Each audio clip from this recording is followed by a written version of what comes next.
Sudah 7 tahun. Bisakah kamu berhenti menjilat? Sebenarnya, aku tidak suka padamu. Saat gadis itu berbalik, aku sudah tahu. Cinta tak berbalas yang kujalin selama 7 tahun. Sudah berakhir. Aku terjatuh linglung di tepi jalan. Seperti seorang penjudi yang tak memiliki apa-apa. Kalah dengan sangat total. Ini untukmu. Saat tidak senang, makan permen saja sudah cukup. Suara gadis itu kecil dan lemah. Setelah mengatakannya, dia berbalik dan pergi. Di tangan saya ada satu barang lagi. Sebuah permen kecil. Tak sangka, di saat-saat terburukku, ternyata sebuah permen telah menghangatkan hatiku. Ketika aku menyadari, gadis itu kembali menundukkan kepala dan membagikan selebaran. Namun pemandangan di depan ini membuatku tertegun. Apakah matamu buta? Pria itu menuangkan kuah yang mendidih ke lengan gadis itu. Selebaran yang dibawa gadis itu pun berserakan di tanah. Namun dia hanya menundukkan kepalanya dengan dalam. Belum berani membiarkan air mata jatuh. Saya bergerak cepat dan langsung berlari ke depan. Dengan lembut menarik gadis itu ke belakang. Apakah kamu gila? Saya terlalu banyak minum dan menabrak gadis kecil itu. Kamu malah mulai menggigit lebih dulu. Melihat semakin banyak orang yang menyaksikan di samping. Dia pun pergi dengan kesal. Ah, terima kasih. Saya melihat lengan gadis itu sudah memerah. Sebaiknya kamu segera ambil air dingin untuk membilasnya. Kemudian beli sedikit obat untuk dioleskan. Gadis itu menundukkan kepala dan diam tanpa kata. Hanya menyisakan setetes air mata yang jatuh ke tanah. Kenapa kamu tidak bahagia? Karena ayah saya menderita penyakit yang tidak bisa disembuhkan. Ini saya beri kamu mesin gelembung ini.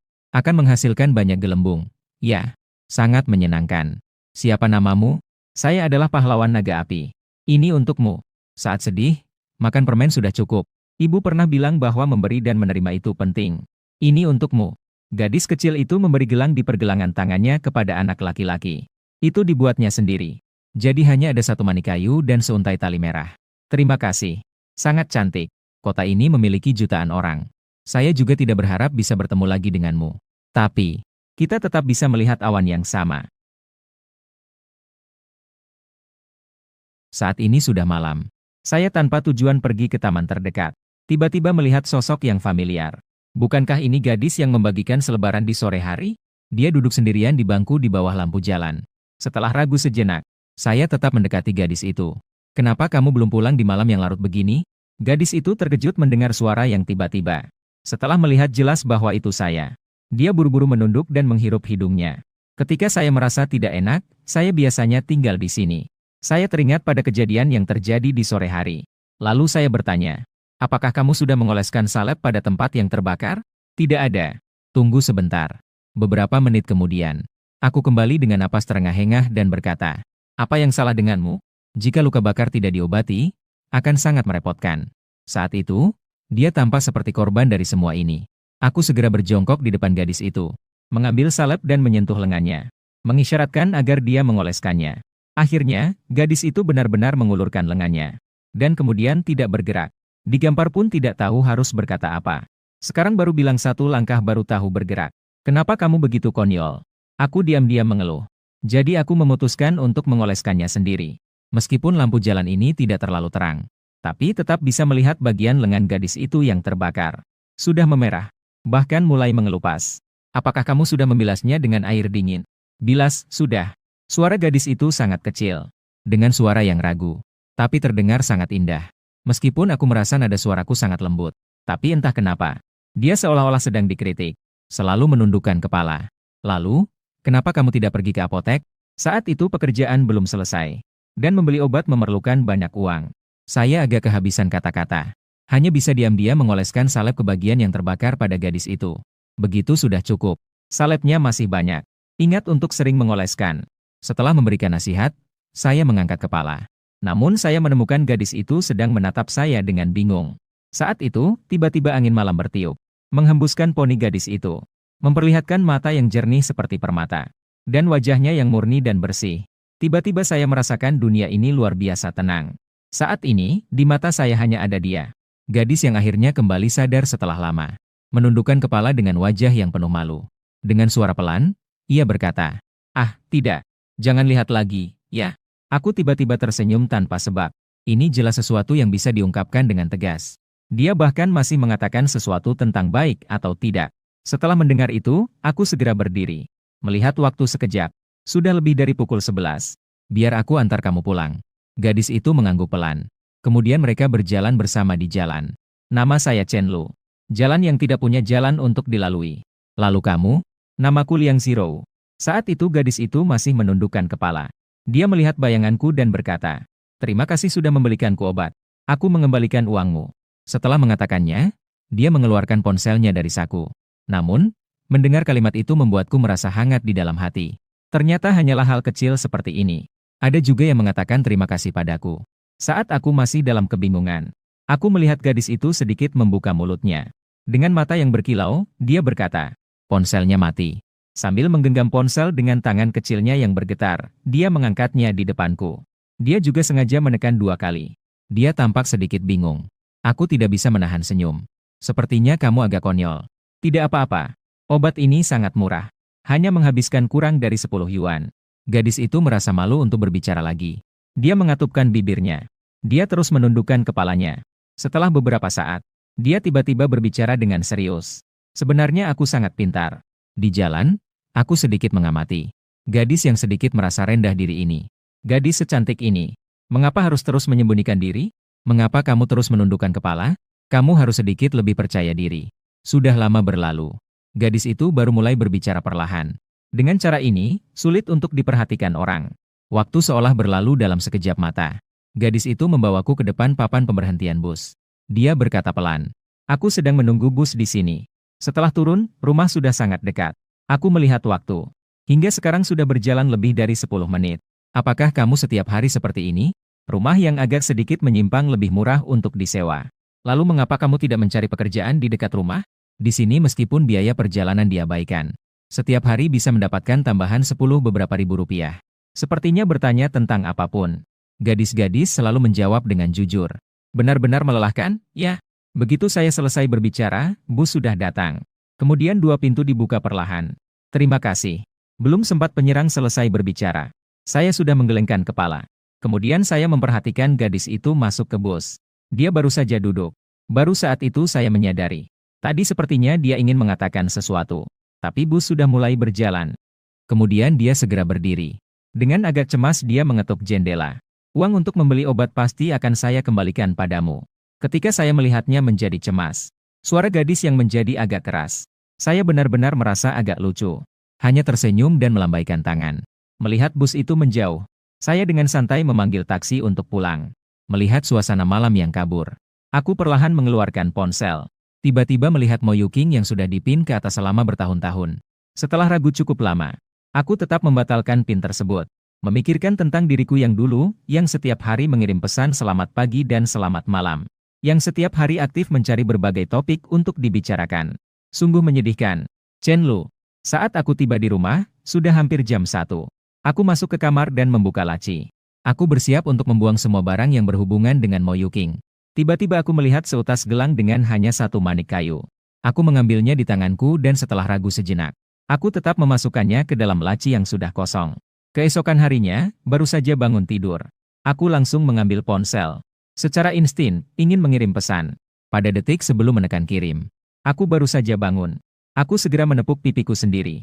Saat kembali ke kelas, tiba-tiba seorang adik kelas menghampiriku. Halo, kakak senior. Saya adalah teman Liang Zhiro. Dia sekarang sedang kerja paruh waktu dan sulit untuk izin. Tolong tanya padaku kapan kamu punya waktu. Dia ingin mengucapkan terima kasih padamu secara langsung. Mendengar itu, aku sedikit terkejut. Dia juga dari sekolah ini. Kita semua jurusan akuntansi. Oh, begitu. Aku akan punya waktu setelah kelas selesai. Jadi aku akan biarkan dia menunggu di depan perpustakaan. Entah kenapa, aku selalu merasa gadis ini tersenyum jahat. Seperti melihat senyuman karakter utama pria dan wanita di drama televisi. Setelah berkata demikian, gadis itu pergi dari sini. Kakak, ingat ya. Namaku Jiao. Namaku Lin Miao Miao. Malam itu aku tidak tidur nyenyak, aku kembali ke tempat dudukku. Namun rasa kantuk hampir tidak ada. Bisa kebetulan seperti ini. Lalu mengapa dia tidak tinggal di asrama? Setelah kelas, aku baru saja ingin keluar untuk menemui gadis itu. Tiba-tiba aku dipanggil oleh konselor. Xiaolu, cepat datang bantu aku cek daftar hadir. Aku terpaksa tinggal. Setelah setengah jam berlalu, tiba-tiba di luar turun hujan deras. Sudah lama sekali, masih turun hujan. Liang Zhiro sepertinya tidak akan menunggu saya lagi, kan? Sudah lebih dari setengah jam berlalu. Hujan di luar mulai turun entah dari kapan. Hujannya juga sudah reda cukup banyak. Saat itu saya akhirnya selesai. Saya segera melompat keluar. Berlari cepat ke arah perpustakaan. Di tengah hujan, saya sambil menghindari kerumunan. Sambil berlari dengan cepat, mengangkat tetesan air dari tanah satu persatu. Ketika tiba di depan pintu perpustakaan, saya baru melihat seorang gadis sedang berdiri di sana dengan canggung. Sepertinya dia merasa agak kedinginan. Kadang-kadang dia menyusut ke dalam jaketnya. Namun dia masih berdiri di tempat yang cukup depan. Sesekali angin bertiup, hujan pun jatuh mengenai dirinya. Melihat itu, saya segera berjalan ke depannya. Air hujan sudah membasahi sebagian bajunya. Telinga gadis itu juga menjadi merah karena dingin. Ditambah dengan wajah yang manja dan menggemaskan. Lucu dan membuat hati ini merasa kasihan. Seketika, perasaan saya sangat campur aduk. Saya bertanya dengan bingung. Kenapa kamu belum pergi? Saya dipanggil oleh pembimbing untuk membantu. Maaf, mendengar suara yang sedikit familiar. Gadis itu baru mengangkat kepalanya. Dia melihat dengan jelas bahwa itu saya. Sudut bibir gadis itu tampaknya sedikit terangkat. Aku akan menunggumu. Tiba-tiba hujan turun sangat deras. Saya sudah terlambat lebih dari 1 jam. Seharusnya kamu langsung pergi. Gadis itu memandang saya dengan serius. Di dalam mata bersihnya, saya hanya bisa melihat diri saya sendiri. Saya sudah berjanji padamu. Dan kita sudah sepakat, kan? Tatapan tadi seolah-olah menghabiskan semua keberaniannya. Dengan cepat, dia kembali menundukkan kepalanya. Kenapa kamu begitu bodoh? Lalu kenapa kamu tidak pergi ke dalam? Hujan sudah mengenai tubuhmu. Saya tidak bodoh. Saya khawatir kamu tidak bisa menemukan saya. Karena kamu juga datang di bawah hujan. Jadi, saya tidak menunggu orang yang salah. Seketika, saya terdiam di sana. Ternyata memang ada orang yang menunggu saya. Pada saat itu, saya merasakan sesuatu di dalam hati saya tiba-tiba meleleh. Belum bodoh juga. Saya selalu merasa meskipun saya menjualmu, kamu masih bisa menghitung uang untukku. Gadis itu perlahan menggelengkan kepala. Kamu bukan orang seperti itu. Hanya kamu yang membantuku saat itu. Gadis itu memutar kepalanya sejenak. Lalu dengan hati-hati bertanya. Kata tidak jelas, mungkin nama tempat konteks tertentu. Kalau begitu, saya mentraktirmu makan. Saya baru saja ingin menolak. Dan melihat gadis itu sedang menunduk dalam. Jari-jarinya terus-menerus mencubit ujung bajunya. Segera saya tersenyum dan berkata, ayo pergi. Saya akan mentraktirmu makan dengan baik. Gadis itu tampaknya merasa lebih baik. Mengangguk berulang kali. Di sekitar orang cukup banyak. Saya mengulurkan tangan dan perlahan mencubit lengan gadis itu. Kita perlahan-lahan mendorong maju bersama. Gadis itu melihat lengan bajunya yang dicubit. Kelembutan yang tepat dan tidak melanggar batas ini membuat hatinya penuh dengan rasa aman. Saat ini, kantin terlalu ramai. Dan ini mahal dan tidak enak. Ayo kita makan di luar. Baiklah. Kamu bisa makan apa saja yang kamu mau. Gadis itu segera menjawab. Setelah itu, dia menundukkan kepala dengan sedikit gugup. Tapi saya tidak punya payung. Tidak apa-apa, nanti juga ada. Setelah itu, saya mengambil ponsel dan membuka layarnya. Hutan. Saya berada di sebelah perpustakaan. Segera kirimkan 2 payung ke sini. Jika sudah diterima, tolong balas. Organisasi menerima, selesai. Tidak sampai beberapa menit. Jiang Chao sudah mengirimkan payung. Ini untukmu. Saya pergi. Ketika dia melihat gadis itu, dia kembali melirik saya dengan ekspresi yang penuh makna. Kenapa hanya 1 payung? Jiang Chao menatap saya tanpa mengubah ekspresi. Satu lagi tiba-tiba rusak. Melihat sosok Jiang Chao yang pergi jauh, saya menghela napas putus asa. Perlahan-lahan membuka payung. Mengarahkan payung untuk melindungi gadis yang berdiri kaku. Mari kita coba bertahan. Gadis itu menundukkan kepalanya. Dengan gugup, dia mencubit jari-jarinya. Kemudian dia mengeluarkan suara kecil. Diam tanpa kata mengikuti di sampingku. Begitulah. Kedua orang berjalan dengan tenang di bawah hujan yang halus. Hujan terus-menerus membasahi payung. Secara bertahap menutupi ketukan jantung gadis yang cepat. Ini adalah pertama kalinya dia berjalan sedekat ini dengan seorang pria. Setelah beberapa saat, aku membawa gadis itu keluar gerbang sekolah. Kami berhenti di sebuah jalan tua. Disinilah. Di sini, mendengar suaraku, gadis itu mengangkat kepalanya. Yang pertama terlihat adalah sebuah restoran hotpot. Dia mengatupkan bibirnya. Namun, dia tetap berkata dengan serius. Mari kita masuk. Bukan di sana. Ini di sini. Aku mengulurkan tangan dan menunjuk ke sebuah kedai mie di sebelah. Restoran ini sudah buka selama lebih dari 20 tahun. Ketika kecil, aku sering datang ke sini untuk makan bersama ayahku. Kemudian gadis itu mengikuti aku masuk ke dalam. Dia pun diam-diam memindai kode untuk membayar. Totalnya 28 yuan. Cobalah, enak tidak? Gadis itu baru menundukkan kepalanya. Dia mengambil 1 suap kecil. Sesekali dia mencuri pandang ke arahku. Kemudian cepat-cepat mengalihkan pandangannya. Aku melihat gadis di depanku yang terlihat gugup. Perasaanku agak rumit. Meskipun aku tidak tahu antara kami berdua, siapa yang sebenarnya telah memasuki dunia siapa.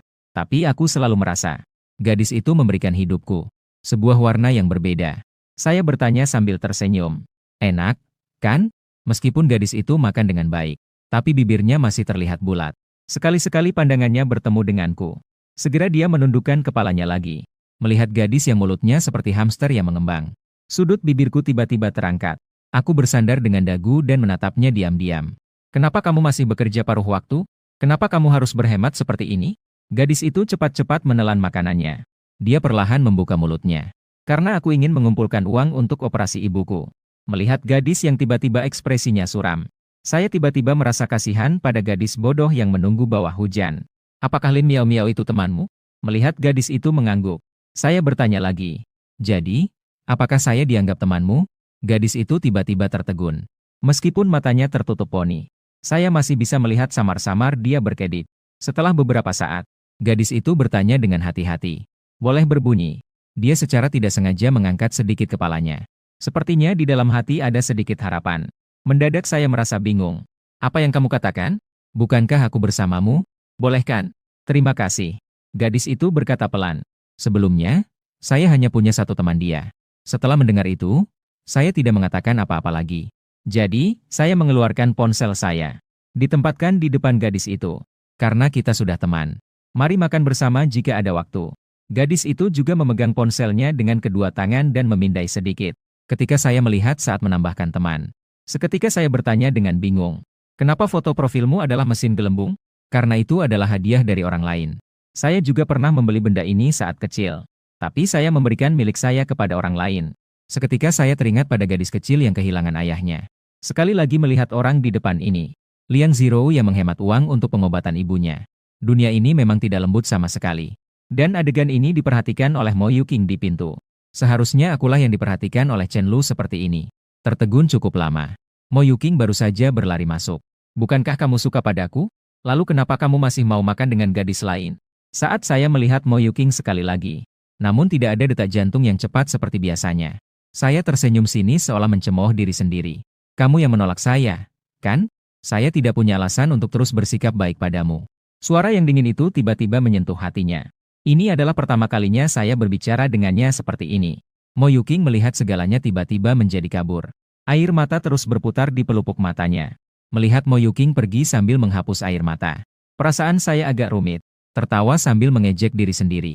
Apakah saya sangat bodoh? Telah mengejarnya selama 7 tahun tanpa mendapatkan satu balasan pun. Ternyata, gadis itu hanya serius menggelengkan kepala.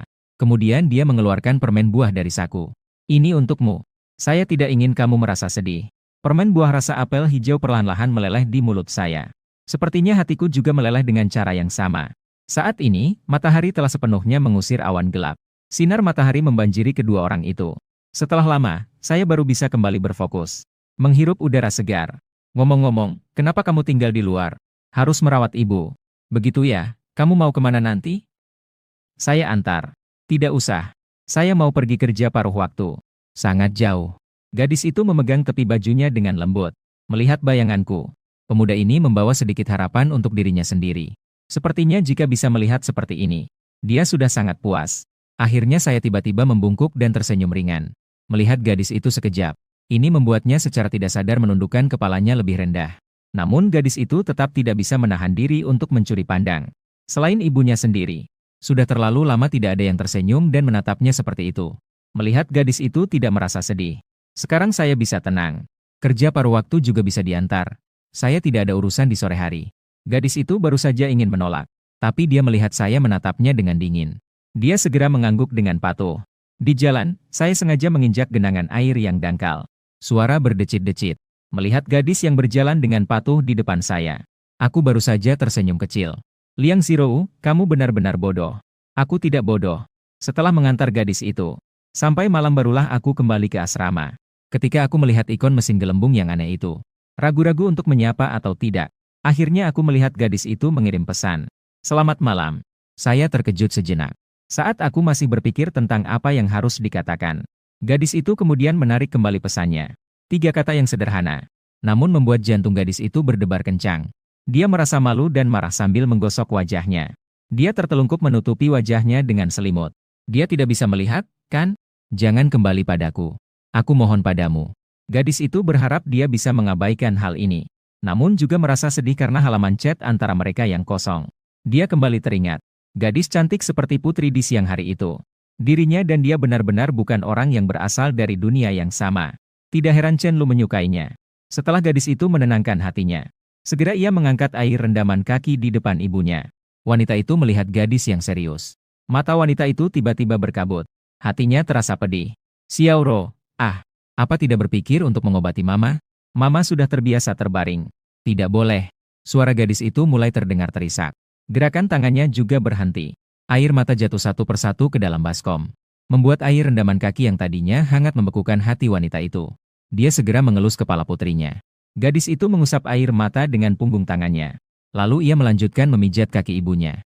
Namun wanita itu kembali memperhatikan luka bakar di lengan putrinya. Apakah ini benar-benar luka bakar yang kau dapatkan karena kelalaianmu? Tidak ada yang mengganggumu, kan? Kepala gadis itu semakin menunduk. Dia yang hampir tidak pernah berbohong tidak berani melihat ibunya dan berkata, "Tidak ada.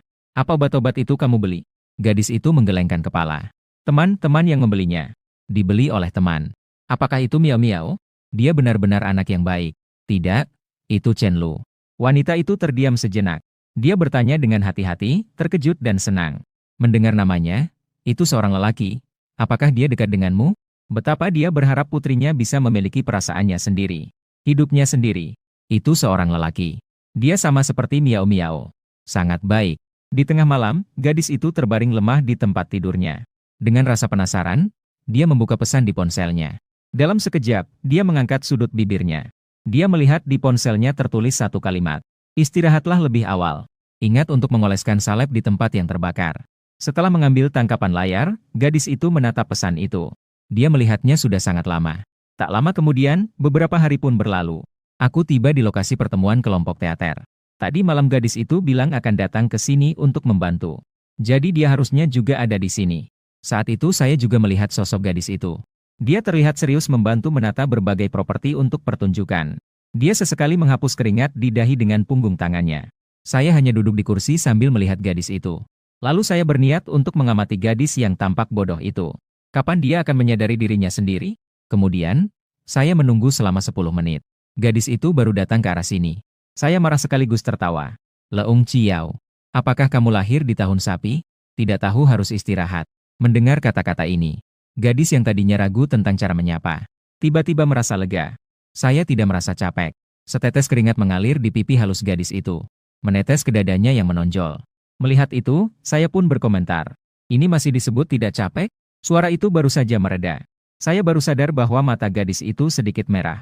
Saya juga melihat Lin Miao Miao yang tampak sedikit merasa bersalah. Saya semakin bingung. Saya mendekati gadis itu.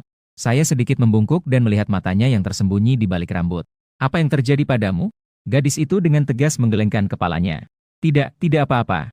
Tapi saya segera memikirkan cara untuk menghadapinya. Bertanya dengan wajah serius. Apakah kita bukan teman? Bahkan hal ini pun kamu tidak memberitahuku? Mata gadis itu tiba-tiba tertutup oleh lapisan kabut air. Suaranya juga menjadi sangat mendesak. Karena dia menghabiskan terlalu banyak uang untuk makan siang. Saat percakapan itu berlangsung, saya perlahan menekan gadis itu agar duduk di kursi. Lin Miao Miao di samping juga mengambil kipasnya. Mulai mengipasnya. Ini membuat gadis itu sejenak merasa bingung. Seperti anak yang melakukan kesalahan, dia menundukkan kepala dan mengulangi. Saat gadis itu makan siang bersama teman-temannya dari kelompok drama. Dia takut makan makanan termurah akan membuat Lin Miao Miao malu. Jadi entah kenapa menghabiskan lebih dari 30. Tapi biasanya bahkan jika makan bersama ibu, tidak lebih dari 5 yuan. Uang itu harus ditabung untuk mengobati ibu. Aku menatap gadis yang menahan air matanya. Dan Lin Miao Miao yang memiliki mata sedikit kemerahan. Secara tiba-tiba saya berdiri di samping dengan putus asa dan meraih rambut saya. Saya jadi penasaran melihat gadis itu. Kenapa kamu tidak menangis saat mengundang saya makan? Kamu berbeda. Gadis itu menunduk dengan tangan terlipat. Dia mengatakannya dengan sangat serius. Mendengar itu, sudut mulut saya tiba-tiba terangkat sedikit.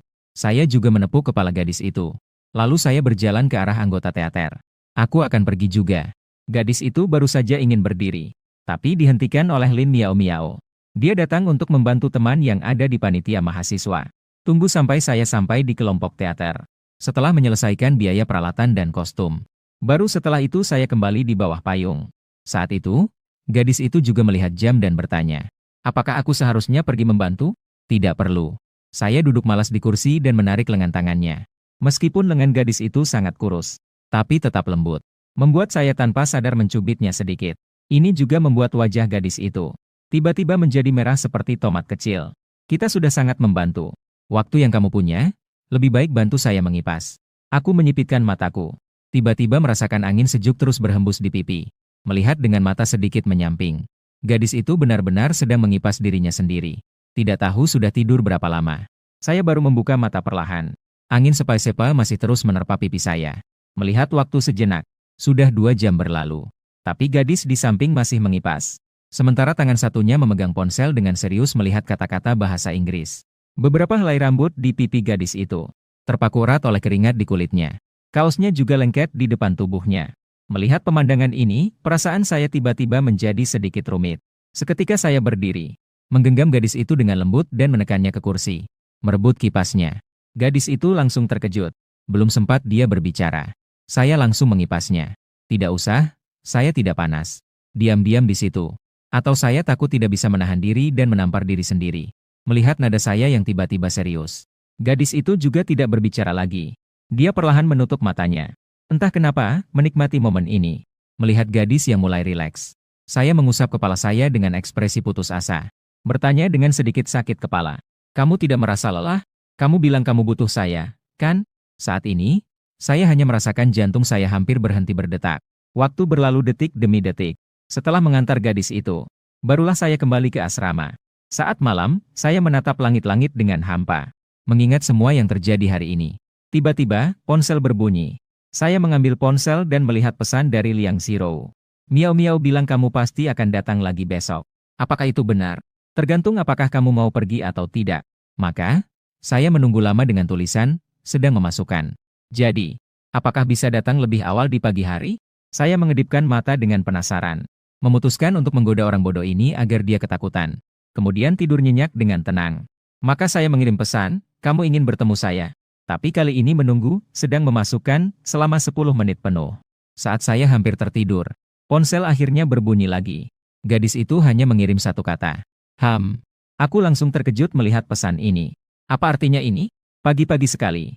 Aku baru saja ingin keluar dengan mata panda. Dari belakang terdengar teriakan Jiang Chao. Kamu mau kemana? Mau makan terus? Kamu aneh. Saya dibawa pergi oleh sebuah permen buah. Setelah mengatakannya, saya membuka pintu dan keluar. Sampai di kelompok drama, saya baru menyadari gadis itu belum datang. Saya pun duduk di kursi dan menunggu dengan diam. Tapi saya menunggu lagi selama 15 menit. Namun, saya masih belum melihat sosok gadis itu. Padahal tadi malam gadis itu bilang akan datang lebih awal. Saat saya mulai ragu apakah gadis itu mengalami sesuatu yang tidak baik. Tiba-tiba saya melihat sosok yang agak kurus tidak jauh dari situ. Dia sedang membawa kotak makan dan berjalan dengan cemas. Ketika gadis itu mendekat, dia menyerahkan kotak makan itu. Saya sudah membuatkan kamu bubur. Mau coba? Suara gadis itu sangat lembut. Kedua tangannya juga tidak tenang, memegang-megang tanpa henti. Ketika melihat lingkaran hitam di mata gadis itu, saya langsung tertegun sejenak. Tanpa sadar saya mengambil dan bertanya, kenapa kamu memasak bubur untukku? Gadis itu melihat bahwa saya tidak mengecewakannya seperti yang dia bayangkan. Lalu dia menghela napas lega. Setelah beberapa saat, dia perlahan mulai berbicara. Perutmu tidak baik ya? Pasti kamu tidak suka sarapan. Jadi saya memasakkan sedikit bubur untukmu. Mendengar ini, saya tidak bisa tidak merasa sedikit tersentuh. Meskipun saya selalu tidak bisa menerima rasa telur asin. Namun, saya tetap makan dengan lahap. Tiba-tiba saya mulai merasakan sesuatu. Ternyata telur asin tidak terlalu buruk. Ketika gadis itu melihat saya melahap makanan. Akhirnya, batu terakhir di hatinya terasa lega. Gadis itu kehilangan ayahnya karena penyakit perut. Jadi, dia tidak ingin masalah yang sama terjadi pada pria ini. Jika dia malas dan tidak suka sarapan, aku hanya perlu berusaha lebih keras. Lagi pula kita adalah teman baik. Saat itu, gadis itu melihat lingkaran hitam di mataku dan bertanya dengan hati-hati. Apa kamu tidak tidur nyenyak?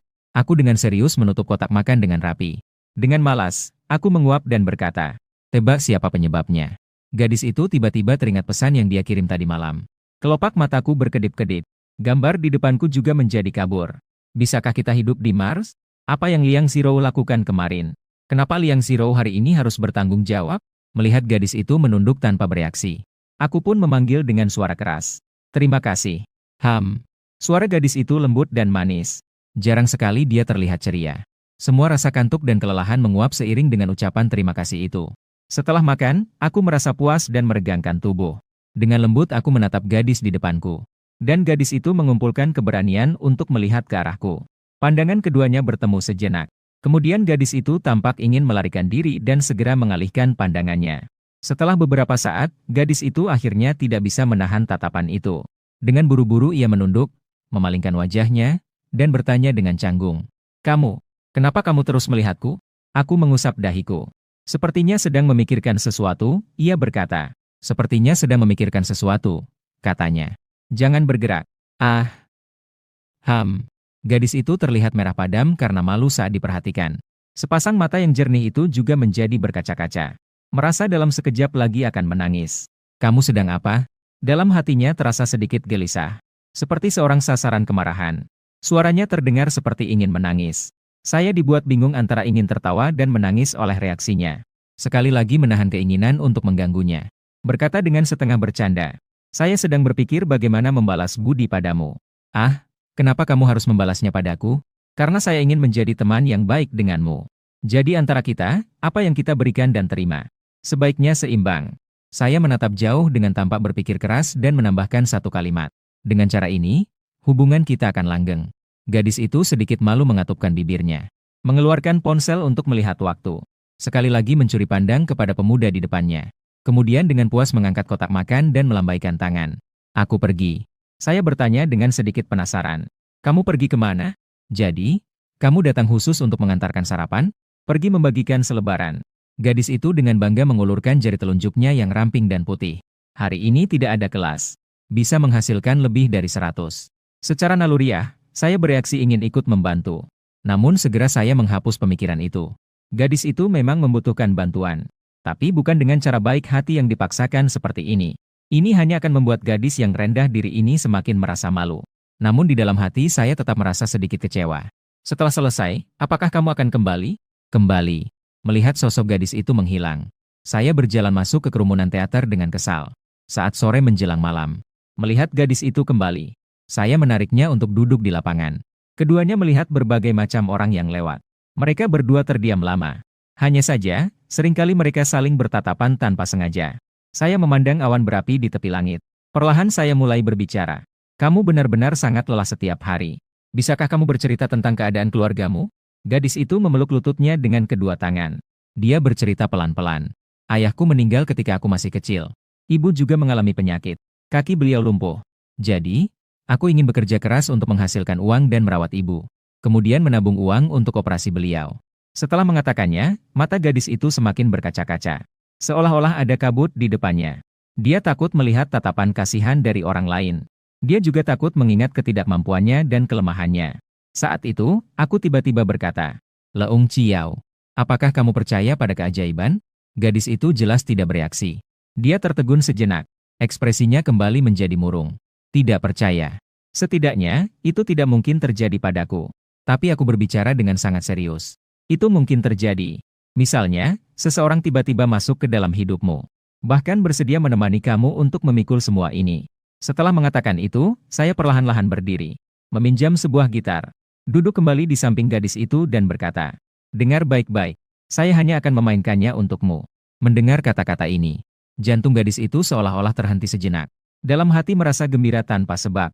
Di momen ini, dia akhirnya tidak lagi menjadi satu-satunya pilar di keluarganya.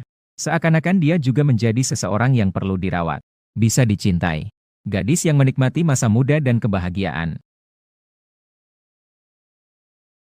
Gadis itu semakin terpesona mendengarnya. Dia tidak menyangka bahwa pemuda ini benar-benar memiliki suara yang indah. Dan ia juga sangat mahir bermain gitar. Tak lama kemudian, orang-orang yang melihat semakin banyak. Kepala gadis itu semakin menunduk dalam. Tiba-tiba, saya meletakkan punggung tangan saya di dahinya. Perlahan-lahan mengangkat kepalanya. Khusus untuk kamu menyanyi. Kamu terus menunduk, itu tidak boleh. Beberapa lagu telah dinyanyikan. Tanpa disadari, langit pun sudah benar-benar gelap. Orang-orang yang menonton juga sudah pergi semua. Gadis itu masih merasakan pipinya memerah padam. Tadi jumlah orang yang menonton memang terlalu banyak. dan terus-menerus tidak membiarkannya menundukkan kepala. Saat pikiran gadis itu melayang-layang, aku melihat lampu jalan di kejauhan dan berkata lembut, "Leung Ciao, aku berharap kamu bisa menggigit bibir dan mengangkat kepala. Sampai kamu memiliki keberanian untuk menatap mata orang lain dengan leluasa. Aku ingin menjadi seperti itu." Suara gadis itu sangat kecil. Jika tidak mendengarkan dengan seksama, hampir tidak terdengar. Setelah ragu sejenak, aku perlahan mengulurkan tangan. Melihat gadis itu tidak melawan, aku pun dengan lembut menyibakkan rambut depannya. Menatapnya, seolah-olah malam saat mereka bertemu untuk pertama kalinya. Angin sepai-sepai menerpa rambutnya di sisi wajah, membawa kata-kata pemuda itu ke telinganya. "Kamu harus mengangkat kepala dan tetap tegar. Jika kamu merasa lelah di tengah jalan, lihatlah ke belakang. Aku tepat di belakangmu." Mendengar ini, gadis itu tertegun di sana seketika. Waktu tidak tahu apa yang dipikirkan. Hanya saja tiba-tiba matanya berkaca-kaca. Ia menggenggam ujung pakaiannya dengan erat. Melihat gadis itu berusaha keras menahan agar air mata tidak jatuh. Saya juga panik. "Jangan menangis ya. Apakah suaraku sejelek itu saat bernyanyi?" Gadis itu bertanya dengan nada suara yang terisak. "Benarkah?" "Tentu saja." Aku perlahan mengulurkan jari kelingkingku dan mengikat janji dengan gadis itu. "Aku akan selalu mengawasi kamu. Jadi, kamu tidak boleh mengecewakan harapanku." Aku melihat waktu, lalu bertanya, "Apakah kamu akan bekerja paruh waktu di restoran hotpot?" Gadis itu mengangguk. Tatapannya tampak seakan belum puas. Namun itu segera menghilang. "Mari kita mainkan lagu terakhir. Lalu aku akan mengantarmu ke sana. Aku bisa pergi sendiri." Belum sempat gadis itu menyelesaikan kata-katanya, saya pun menyela dia. "Dengar baik-baik. Dengar dengan serius." Setelah malam itu, meskipun kelompok drama sudah tidak lagi membutuhkan bantuan, namun aku tetap datang ke sini setiap kali ada waktu. Atas permintaanku yang tegas. Sebagai imbalan, sarapan yang dibawa gadis itu, siang harinya akan diundang kembali. Gadis itu tidak bisa menolak dan hanya bisa setuju. Gadis itu meskipun tidak mengerti bahwa pengorbanan harus saling timbal balik, tapi dia hanya dengan bodohnya mempelajari apa yang aku suka makan. Seminggu sebelum pertunjukan perayaan sekolah, seragam gaya Republik yang dipesan oleh kelompok drama akhirnya tiba. Lin Miao Miao dengan antusias membawa satu set model pria dan wanita. Ingin bertanya apakah mereka ingin mencoba memakainya. Hasilnya, aku melihat dua orang itu duduk berdampingan. Aku hanya diam dan melihat ponsel. Gadis itu tanpa sadar bersandar di bahuku. Tidur dengan sangat nyenyak. Aku hanya memberi isyarat dengan satu tangan. Menoleh dan melihat gadis yang sedang tidur nyenyak. Merasakan harum yang terpancar dari rambutnya yang lucu. Membuat hatiku berdebar-debar hingga sekarang belum reda. Berpikir tentang bagaimana gadis itu kuliah dan bekerja paruh waktu setiap hari. Sepertinya itu membuatnya sangat lelah. Lin Miao Miao juga tidak mengatakan apa-apa lagi. Menggoyangkan pakaian yang dipegangnya. Menyatakan bahwa itu adalah hadiah untuk kalian. Melihat aku mengangguk, Lin Miao Miao meletakkan pakaian itu dan pergi. Setengah jam kemudian, aku melihat waktu gadis itu untuk bekerja paruh waktu sudah tiba. Lalu sedikit menggerakkan lengan dan bertanya dengan lembut, "Apakah kamu tidak seharusnya pergi bekerja paruh waktu?" "Hari ini tidak pergi." Gadis yang setengah bermimpi itu tampaknya merasa bantalnya tidak nyaman. Dia kembali bersandar pada bantal dan menggesekkan pipinya dengan lembut. Aku tanpa sadar menelan air liur. Kenapa? Sebelumnya aku tidak pernah melihat gadis itu istirahat pada suatu hari. Toko itu tidak perlu membagikan selebaran lagi. Pekerjaan baru belum ditemukan. Itu tepat sekali. Istirahatlah sejenak hari ini. Saya melihat gadis di samping saya yang sedang berbicara pada dirinya sendiri dengan mata tertutup. Sudut bibirnya sedikit terangkat. Entah kenapa, saya merasa seperti menikmati momen ini sendirian. Gadis itu menjawab pelan. Tidur dengan tidak jelas. Seperti anak kucing, dia menggosokkan tubuhnya ke bahu saya. Sepertinya dia merasa sangat nyaman. Detik berikutnya, dia baru merasakan ada yang tidak beres. Seketika dia melompat bangun. Entah karena sudah tidur sebentar atau karena malu. Pipi gadis itu sangat merah padam. Dia dengan cepat melihat sekeliling. Tatapannya yang gelisah mengarah ke sana kemari. Namun, dia tidak berani melihat ke arah saya. Gadis itu hanya bisa mendengar suara detak jantungnya yang berdetak kencang. Merasa pipinya sangat memanas.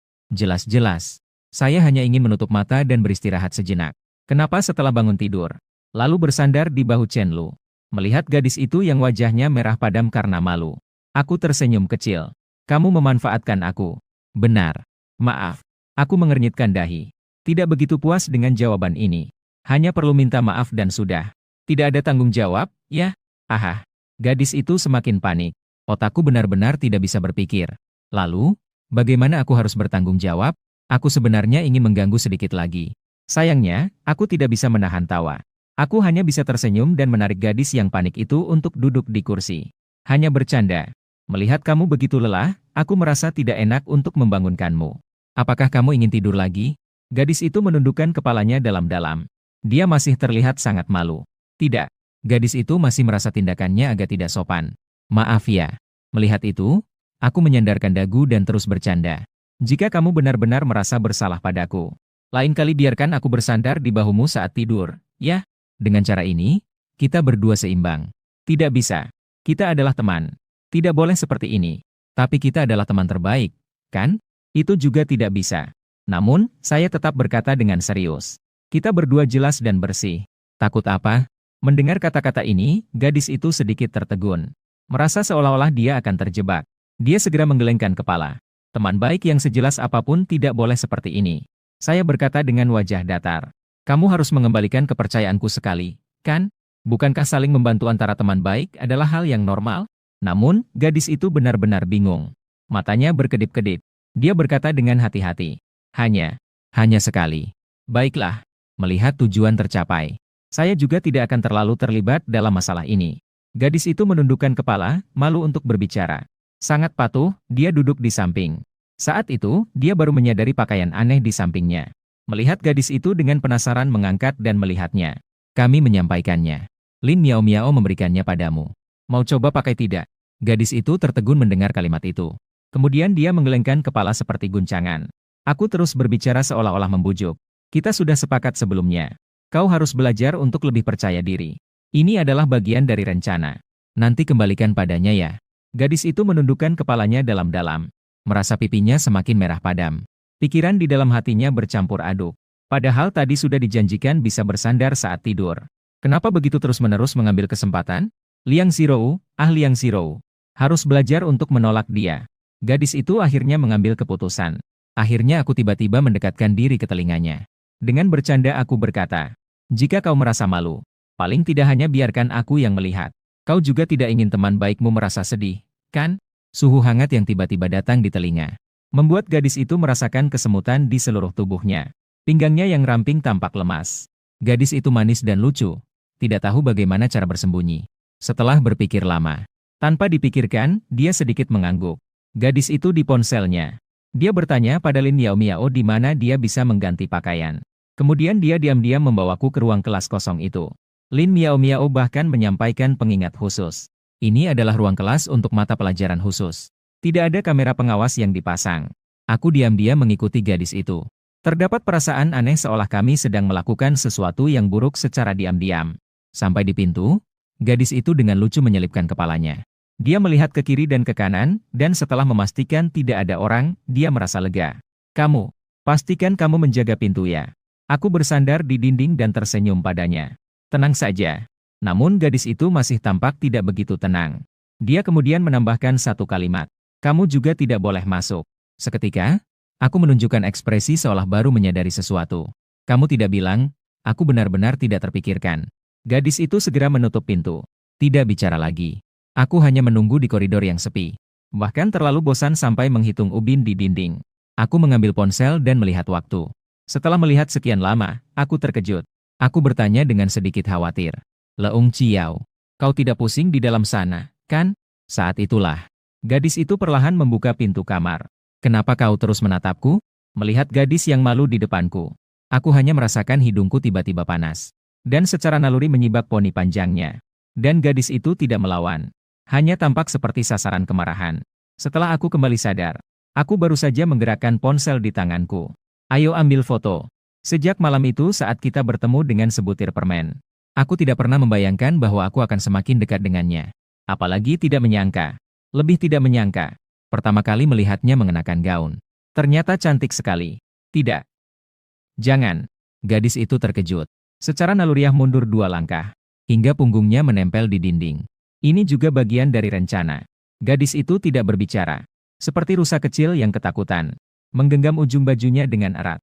Dan juga melihat kamera dengan ekspresi tersakiti. Libur Hari Buruh Internasional, 1 Mei. Selamat pagi. Sedang apa? Baru saja mengenakan baju. Bersiap untuk kerja paruh waktu. Sudah menemukan pekerjaan baru? Di dekat pusat perbelanjaan Guomao.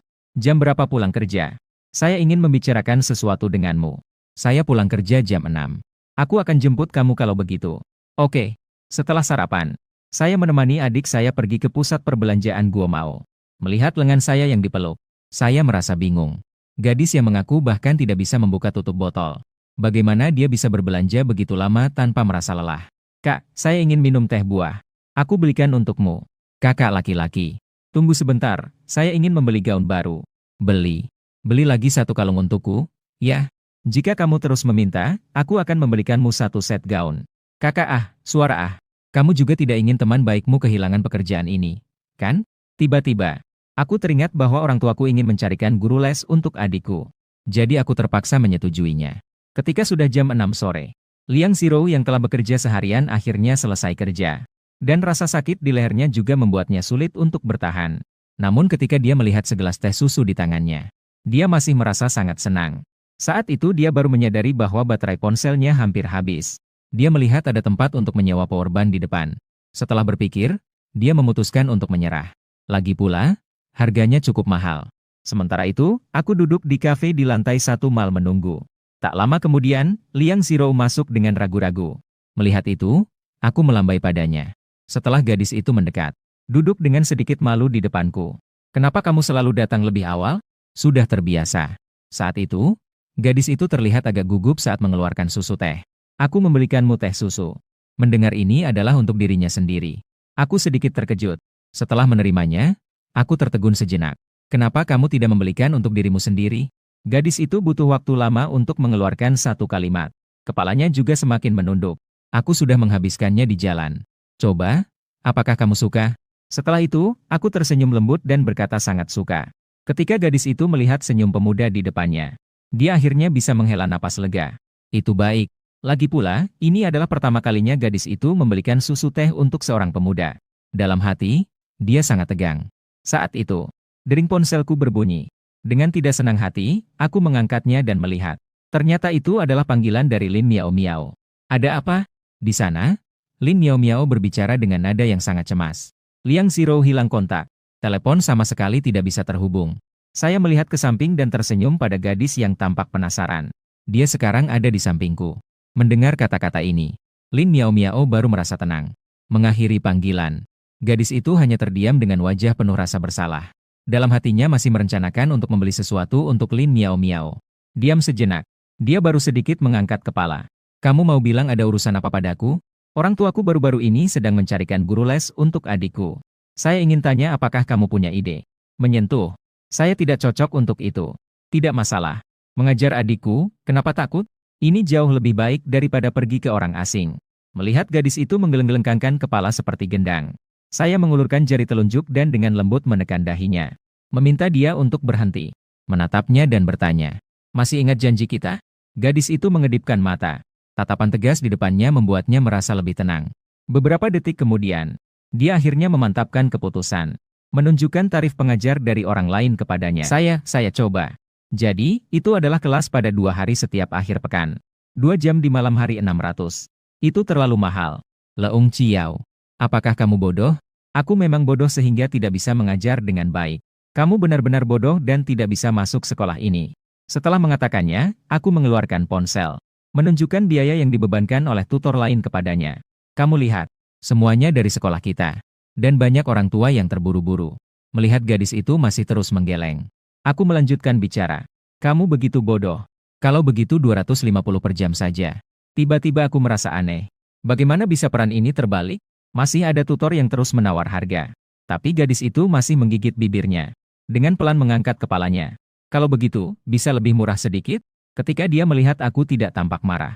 Dia kemudian melanjutkan menggumam pelan. 200, bagaimana? Kalau begitu, biar saja gratis. Gratis juga tersedia. Tapi seperti itu. Harus memilih saat saya tidak bekerja paruh waktu. Gadis itu bersikap sangat serius. Sama sekali tidak terdengar seperti nada sindiran. Tapi saat dia melihat saya menatapnya tanpa bicara, suaranya terasa canggung. Kamu, jangan marah ya.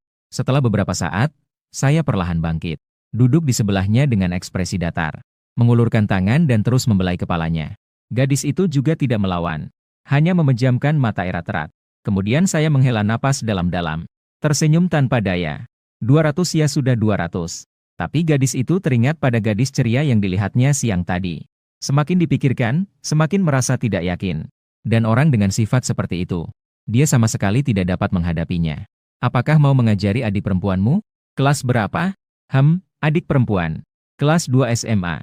Mendengar kata-kata ini, gadis itu merasa senang tanpa alasan. Suasana hatinya juga jadi lebih lega. Kenapa kamu tidak mengajarinya sendiri? Kamu kan sangat hebat. Mendengar kata-kata ini membuat hatiku terasa lega. Sudut bibirku hampir naik ke langit. Apakah aku begitu hebat? Kamu sebenarnya sudah sangat hebat. Kamu tahu banyak hal. Dan juga, lapisan. Apapun yang Anda lakukan, Anda memiliki. Ada perasaan mengalir dengan mudah. Setelah mengatakannya, dia diam-diam mengatupkan bibir. Hanya saja, kalimat, dia juga tampan. Dia tidak berani mengatakannya. Pada malam itu saat bertatapan, tidak hanya cowok itu yang tertegun. Aku menatapnya dengan senyuman nakal. Tidak kusangka kamu memiliki kesan yang begitu baik padaku. Gadis itu mengangguk pelan. Sebenarnya, kesanku lebih baik dari ini 100 kali lipat. Tetapi saat itu, telepon Lin Miao Miao berbunyi lagi. Kamu bermain di mana? Cepat bilang, aku ingin mendengar. Kamu bilang apa? Sinyal di sini tidak bagus. Sudah, saya tutup dulu ya. Aku menekan tombol untuk memutuskan. Meletakkan ponsel di samping. Tapi tidak lama kemudian, telepon kembali berbunyi. Aku hanya menyerahkannya kepada Liang Zirou tanpa melihat. Itu adalah Lin Miao Miao yang menelepon. Ini untukmu. Aku pergi ke toilet sebentar. Gadis itu menatap punggungku yang pergi. Tanpa sadar, aku menekan tombol jawab. Halo. Suara dari seberang juga terdengar saat itu. Chen Lu, adikmu bilang bahwa kamu meninggalkannya dan berlari sendiri. Namun, pembicaraan di sana terhenti di tengah jalan. Siapa kamu? Gadis itu segera menutup mulutnya dan melihat ke arah ponselnya. Saat dia menyadari itu adalah ibu Chen Lu, seluruh dirinya merasa bingung. Dia merasa jantungnya hampir melompat keluar. Sangat ketakutan sehingga ingin memutuskan telepon. Namun, dia teringat bahwa ini bisa meninggalkan kesan buruk. Dia hanya bisa menahan kegelisahan di hatinya. Dia kembali menempelkan telepon ke telinganya. Di seberang telepon adalah Wang Xiaoxia. Mendengar napas tegang dari pihak lain. Dengan nada yang lebih lembut bertanya, siapa kamu? Gadis itu membuka dan menutup mulutnya. Sudah setengah hari tidak bisa mengeluarkan satu kata pun. Wang Xiaoxia terus bertanya, apakah kamu bisa mendengar? Gadis itu akhirnya bisa mengeluarkan suara dari tenggorokannya. Bisa mendengar. Wang Xiaoxia baru saja membuka mulutnya dengan hati-hati. Takut mengejutkan anak ini. Apakah Chen Lu tidak ada? Halo, Bibi. Nama saya Liang Zirou. Teman Chen Lu. Dia pergi ke toilet. Gadis itu menggenggam erat pakaian. Hanya merasakan beberapa detik ini sangat lama. Dia masih merasa jantungnya berdegup kencang. Pada saat itu, Wang Xiaoxia tersenyum. Sama sekali tidak ada nada menuntut seperti awalnya ketika mencari anaknya. Kamu adalah teman Xiao Lu, ya? Namanya benar-benar indah. Terima kasih, Bibi. Gadis itu terkulai di atas meja. Suaranya terdengar rendah ke dalam debu. Terus menunggu hingga lawan bicara memutus telepon. Dia baru saja menarik napas dalam-dalam. Merasa akhirnya hidup kembali. Setelah saya kembali, saya melihat gadis itu memiliki bola mata yang merah. Masih merasa tertekan, dia menatap dirinya sendiri. Seketika membuatku terkejut. Segera duduk di sampingnya. Ada apa? Tadi telepon itu dari ibumu. Mendengar kata-kata ini, saya tiba-tiba terhenti sejenak. Meskipun ingin mengundang Liang Zirou untuk menjadi tutor. Seharusnya sudah diperkenalkan kepada ayah dan ibuku. Namun sekarang sifatnya sedikit berbeda. Namun setelah mendengar gadis itu mengulangi satu persatu, saya baru sedikit merasa lega. Lalu saya beralih berkata, kalau begitu, kamu istirahat 2 hari ya. Kebetulan bisa mempersiapkan pelajaran. Baik. Kemudian saya bertumpu pada dagu, melihat gadis di depan ini. Gadis yang wajahnya merah padam seperti tomat kecil. Memberi nasihat. Selalu merasa kamu tidak akan mendengarkan. Kamu harus bisa membedakan mana yang penting dan mana yang tidak. Nanti dalam 1 jam. Kamu bisa mendapatkan gaji 1 harimu sekarang. Lalu saya dengan serius. Nanti kamu tidak perlu membagikan pamflet lagi. Ini benar-benar terlalu melelahkan. Pekerjaan paruh waktu di restoran hotpot juga tidak perlu dilakukan lagi. Supaya tidak ada yang mengganggumu saat aku tidak ada. Gadis itu juga mendengar keseriusan dan kepedihan dalam suaraku. Terutama kalimat terakhir ini. Seketika itu menembus hatinya. Kabut di depan mata tidak bisa berhenti menyebar. Hingga pandangan menjadi benar-benar kabur. Ini adalah kali pertamanya dia menyadari. Ternyata ada seseorang yang memikirkan urusannya. Itu adalah hal yang begitu bahagia. Bahagia sampai air mata mengalir satu persatu. Jatuh ke tanah menjadi percikan air. Gadis itu sudah tumbuh dewasa. Dia tidak pernah kekurangan orang yang mengganggunya. Bahkan bisa dibilang tidak terhitung jumlahnya. Namun ada orang yang khawatir dia diganggu. Seseorang yang ingin melindunginya. Baru muncul sekarang. Sekejap mata sudah tiba di hari terakhir liburan. Juga hari di mana Liang Zhirou akan datang untuk kelas pertama. Keluarga kami sudah duduk di sofa menunggu. Dari luar pintu akhirnya terdengar ketukan lembut. Saya baru saja ingin berdiri. Tetapi adik perempuan sudah berlari ke pintu. Halo. Ini juga membuat gadis yang tidak siap secara mental. Langsung terkejut. Belum sempat dia bereaksi. Adik perempuan menarik lengannya dan membawanya masuk. Melihat tindakan adik perempuan membuat saya merasa bingung. Orang tua, inilah teman yang sedang saya bicarakan. Saya bernama Liang Zhirou, saya bernama Obat. Ibu melihat gadis itu yang tampak takut dan tidak berani berbicara. Lalu memanggilnya. Ayo masuk dan duduk.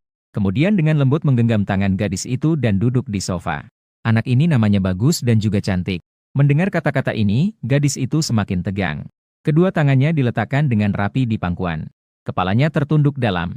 Kemudian tiba-tiba teringat sesuatu. Dengan bodoh mulai mengucapkan kalimat yang sudah dihafalnya. Halo tante, halo paman. Nama saya Liang Zhirou, saya seorang pekerja keras. Ibu terkejut mendengar ini. Kemudian dia tersenyum sambil mengelus kepala gadis itu. Tatapannya penuh kasih sayang. Zhirou, apakah kamu haus ingin makan semangka? Jika kamu tidak suka, ada yang lain. Mau tinggal di sini untuk makan malam? Bibi memasak cukup enak loh. Ibu menyambut gadis itu dengan sangat hangat. Gadis itu segera tidak tahan. Dia menatapku dengan tatapan yang menyedihkan. Melihat itu, aku segera berusaha mengalihkan topik. Ibu, dia datang sebagai guru les. Kamu di sini mengobrol juga harus bayar untuk waktu. Tetapi gadis itu segera melambaikan tangan menolak. Tidak perlu dihitung. Hanya lebih hidup. Chen Guanglin, lihat saja anakmu. Ibu membisikkan dengan pelan. Dan penilaian terhadap gadis itu di dalam hati semakin meningkat. Tiba-tiba ayah juga mengalihkan perhatian sambil berkata tentang anakmu. Melihatku seperti umbi panas yang dipindah-pindahkan. Adik perempuanku hanya tertawa bodoh di samping. Gadis itu mendengarkan suara tawa dan kebahagiaan ini. Di dalam hati terasa sedikit pilu. Sejak ayahnya meninggal dunia. Sudah terlalu lama dia tidak merasakannya. Saya segera menyadari pikiran gadis itu. Lalu saya mengambil tusuk gigi dan menusukkan sepotong semangka untuk disodorkan kepadanya. Untuk mengalihkan perhatiannya. Kemudian saya menoleh kepada ibu dan berkata, Bu, kalau kamu terus cerewet, Chen Mo harus pergi ke sekolah sekarang. Ibu akhirnya membiarkan adik perempuan membawa gadis itu masuk ke dalam kamar. Melihat pintu kamar adik saya yang tertutup rapat, aku berbaring malas di sofa. Akhirnya saya bisa menghela napas lega. Saat itu, suara ibu yang agak menyentuh hati terdengar. Apa anak ini berasal dari keluarga yang kurang mampu? Gadis di usia seperti ini sudah memiliki anak. Itu benar-benar jarang terjadi. Saya tidak menyembunyikannya. Saya pun menjelaskan dengan jujur tentang keadaan keluarga gadis itu. Ketika mendengar bahwa gadis itu bekerja paruh waktu di berbagai tempat setiap hari. Saat makan siang, aku hanya berani memesan makanan yang paling murah. Hal ini juga membuat Wang Xiaoxia secara tidak sadar berkaca-kaca. Dia mengusap air matanya.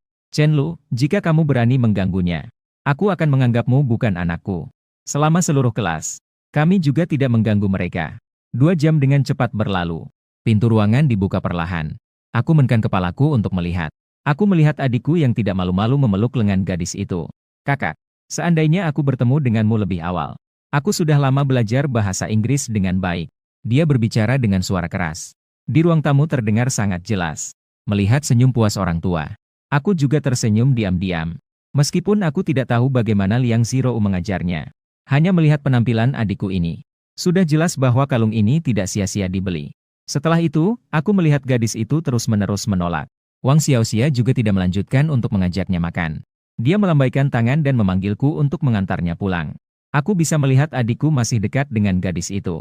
Aku tidak bisa tidak bertanya. Apa yang sedang terjadi? Kapan hubungan kalian berdua jadi sebaik ini? Adikku hanya melirikku. Apa urusanmu dengan ini? Setelah itu, dia memeluk gadis itu dengan enggan. Kakak, jika kau diancam kakakku, cukup berkedip saja. Aku pasti akan menyelamatkanmu. Tidak, dia sangat baik padaku. Dengan kesal, aku menyentuh dahi adikku. Mengajak gadis itu pergi keluar pintu.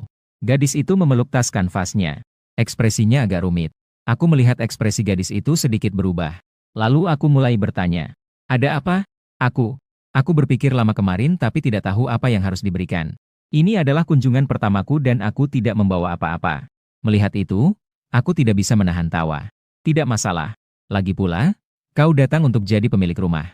Jika kau ingin membawa sesuatu, Bukankah itu berarti seperti menantu yang datang? Kemudian aku membungkuk mendekati gadis itu. Menatapnya. Ternyata kamu ingin menikah dengan keluargaku. Gadis itu segera membalikkan wajahnya. Nafasnya menjadi agak terbata-bata. Bukan begitu maksudnya. Apakah adikku tidak jujur? Gadis itu mengangkat tasnya dan berkata pelan. Tidak, dia cukup serius. Dia hanya mengajakku berbincang cukup lama. Baru saat itulah kamu akan belajar. Apa yang kamu bicarakan? Dia tidak mengizinkanku memberitahumu. Mendengar itu, aku menjadi agak tidak senang. Dengan wajah datar, aku menatap gadis itu.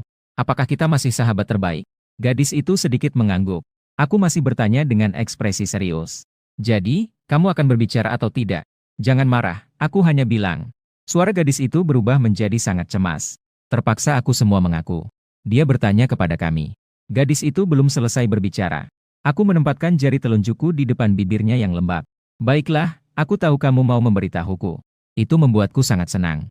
Adapun apa yang kamu katakan, itu adalah rahasia di antara kalian berdua. Kemudian aku tertawa kecil. Suaraku juga sangat lembut. Kamu tidak perlu membicarakan hal yang tidak ingin kamu katakan. Namun gadis itu hanya berkedip. Dia tampak agak bingung. Tapi aku bersedia menceritakan segalanya padamu. Kemudian kami sampai di tempat parkir. Atas permintaan kuat saya, gadis itu duduk manis di kursi penumpang depan. Aku seperti sedang merawat seorang anak. Menarik sabuk pengaman di samping. Membantu mengaitkannya di kursi. Gadis itu tidak bergerak.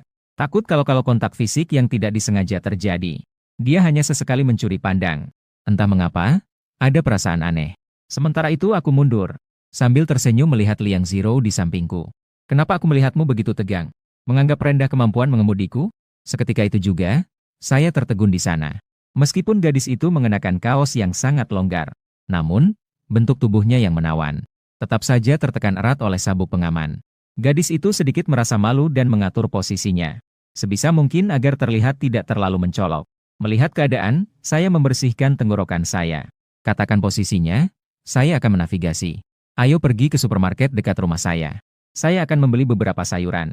Saya akan membeli beberapa sayuran. Lebih dari setengah jam kemudian, mobil berhenti di depan sebuah supermarket. Melihat gadis yang sedang membuka sabuk pengaman, perasaan saya agak rumit.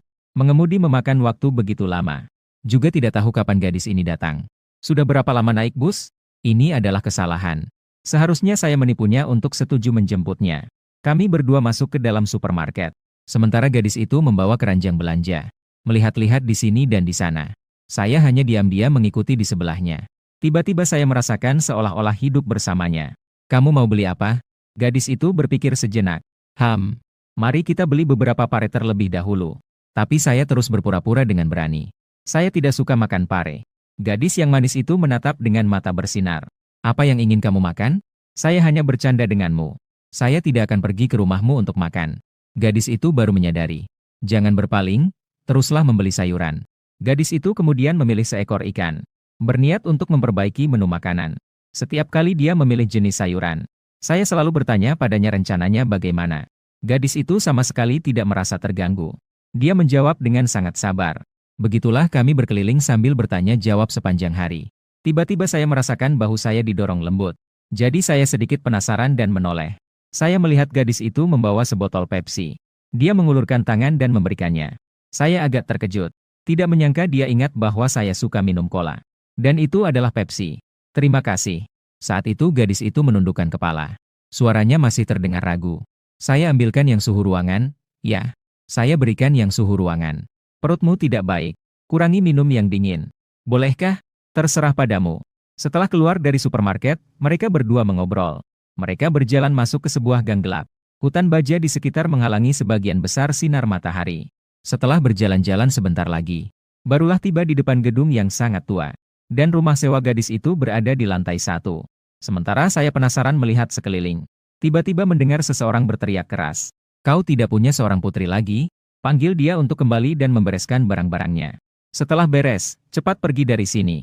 Setelah mendekat, barulah saya melihat seorang wanita parubaya yang bertubuh gemuk. Zhengda berteriak keras-keras. Wanita di kursi roda hanya terlihat lelah.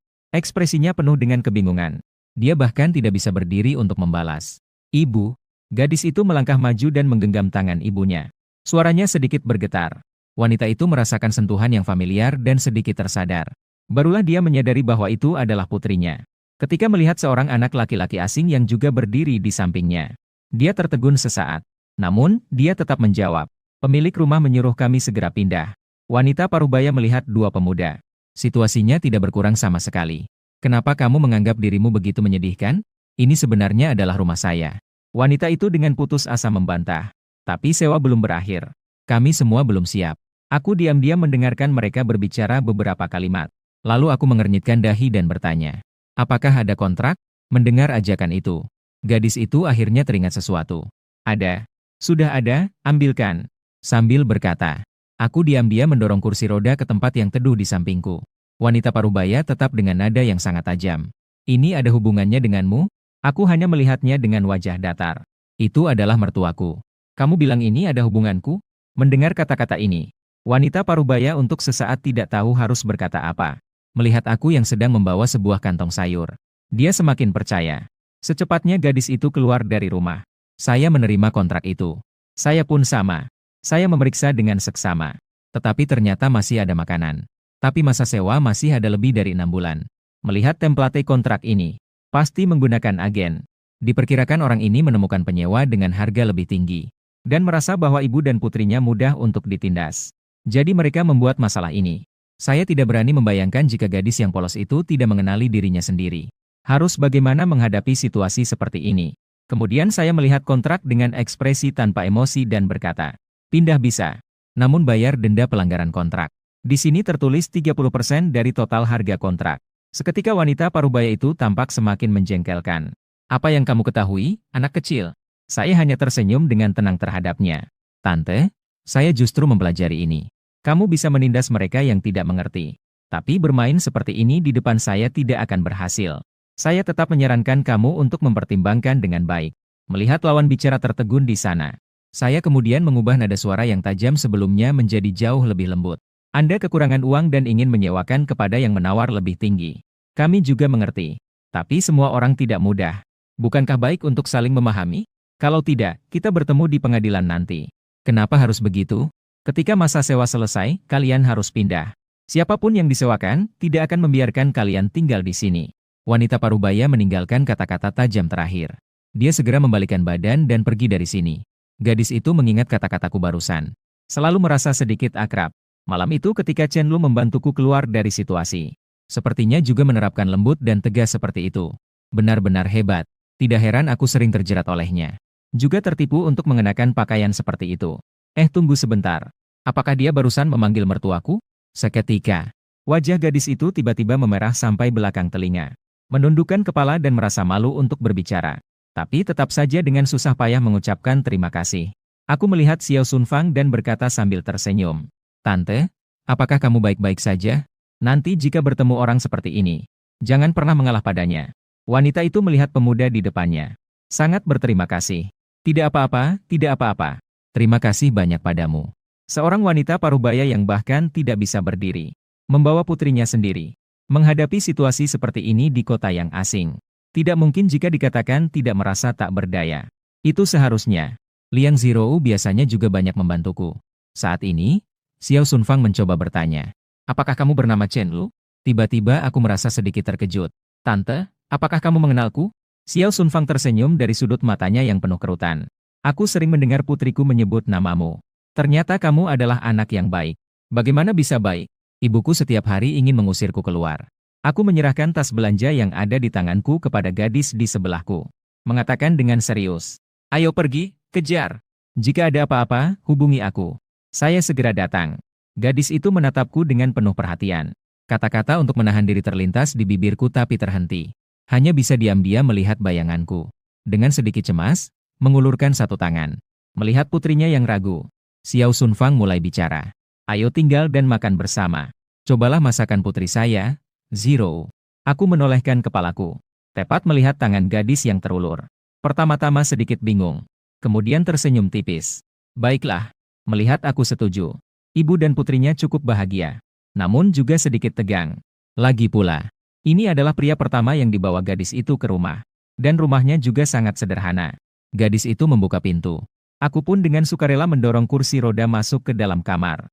Rumah di lantai 1 tidak terlalu terang. Ruangan sedikit redup. Ruangannya juga sangat sempit. Begitu masuk, tidak bisa melewati ruang tamu kecil. Melihat dapur. Di sampingnya adalah satu-satunya kamar tidur. Meskipun demikian, semua tempat telah dibersihkan dengan baik oleh gadis itu. Xiao Sunfang segera menyapa. Entah kenapa merasa agak canggung. Chen Lu, cepat duduk. Di rumah juga tidak ada pendingin udara. Sungguh membuatmu menderita. Di matanya, anak-anak di kota besar lahir dengan kunci emas di tangan. Dan saya sama sekali tidak bersikap berlebihan. Tarik sebuah kursi dan duduk di samping Xiao Sunfang. Tidak terlihat membenci. Omong-omong, Tante, yang kamu katakan. Aku bahkan pernah pulang ke kampung untuk memanen jagung dengan ayahku. Apa yang perlu untuk merasa tertekan? Melanjutkan piknik. Aku berdiri lagi untuk membantu gadis itu membawa kipas angin. Setelah semuanya selesai, aku duduk untuk menemani Xiao Sunfang berbincang. Gadis itu mencuri pandang padaku. Lalu dia bersembunyi ke dapur untuk sibuk. Dan wajahnya masih merah sampai sekarang. Tidak pernah bisa tenang. Apa maksudnya wanita lemah? Mengatakan dengan sindiran. Tapi mengingat betapa tampannya aku saat bersikap berani tadi. Gadis itu kembali merasa hangat di hatinya. Mencuci sayuran dengan lebih teliti. Pada saat itu, Xiao Sunfang dengan penasaran bertanya. Apakah kamu sekelas dengan Zhou? Mendengar itu, saya menjawab dengan serius. Secara teknis, saya adalah kakak kelasnya. Aku sudah mahasiswa tahun ketiga. Sambil berbicara, Xiao Sunfang merasa haus. Ingin mendorong kursi rodanya untuk mengambil gelas air di meja. Namun, sebelum dia sempat bergerak, saya sudah membawa gelas itu. Lalu seolah-olah tidak ada yang terjadi. Melanjutkan pembicaraan. Tapi Xiao Sunfang melihat putrinya dan tersenyum pahit lagi. Biasanya Zhou benar-benar merepotkanmu untuk merawatnya. Gadis ini kadang-kadang sangat konyol dan keras kepala. Dia menarik napas dalam-dalam. Lalu mengambil sebuah foto dari laci. Dalam foto yang menguning itu, gadis kecil tersenyum sangat ceria. Dengan penuh sukacita dan rasa ingin tahu. Bersiap untuk menghadapi dunia ini. Sebenarnya anak ini sangat ceria saat kecil. Namun, kemudian ayahnya pergi. Saya juga merasa tak berdaya. Dia tiba-tiba menjadi orang yang berbeda. Terhadap hal ini, saya terdiam sejenak sebelum perlahan-lahan berbicara. Dia akan keluar. Tiba-tiba saya memperhatikan seuntai gelang di dalam laci. Mirip sekali dengan yang saya punya di rumah. Dengan rasa ingin tahu, saya mengeluarkannya untuk dilihat. Xiao Sunfang melihatnya dan berkata dengan bangga. Ini dibuatnya sendiri ketika dia masih kecil. Benarkah? Tangannya sangat terampil. Ternyata ini sangat populer pada saat itu. Sebenarnya ada. Saya tersenyum dan membantah pikiran saya yang baru saja terlintas. Dunia ini tidak sekecil itu. Kemudian saya mengangkat kepala dan melihat ke dapur. Merasa tidak baik jika saya tidak melakukan apa-apa. Tante, silakan istirahat dahulu. Saya pergi membantu. Namun, Xiao Sunfang segera menolak. Kamu adalah tamu. Mana bisa membiarkanmu pergi? Saya bukan hanya datang sekali ini. Kalau sudah sering datang, berarti bukan tamu lagi. Saya mengembalikan kursi ke tempat semula. Tante, kamu tidak membiarkan saya membantu. Tapi sepertinya tidak menyambut saya untuk datang lagi di lain waktu. Mendengar kata-kata ini, Xiao Sunfang juga tidak merasa nyaman untuk menolak lagi.